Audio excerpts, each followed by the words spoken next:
Abbiamo fatto 18 sedute di Consiglio regionale, le commissioni sono riunite dalle 22 alle 15 volte, quindi praticamente quasi ogni settimana le commissioni hanno lavorato. Se lavoriamo nei prossimi 4 anni e mezzo come abbiamo fatto in questi primi 6 mesi saremo sicuramente efficaci e efficienti. Stiamo anche riorganizzando la macchina amministrativa interna al Consiglio per renderlo ancora più rispondente alle esigenze anche di qualità legislativa della nostra aula, e mi auguro e spero che appunto comunque le buone cose seminate in questi mesi diano dei frutti anche nei prossimi anni. Faremo l'assestamento che viene portato adesso perché la parifica Corte dei Conti è arrivata a fine novembre.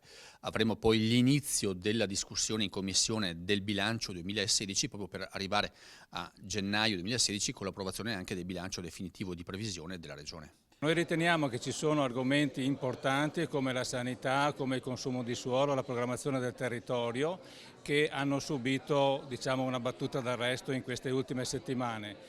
Doverosamente, nel senso che bisogna affrontarle in maniera più ad ampio spettro e far sì che la qualità del provvedimento legislativo possa davvero andare a aumentare la qualità dei servizi ai quali si riferisce. Quindi il bene del cittadino deve essere l'obiettivo del nostro lavoro.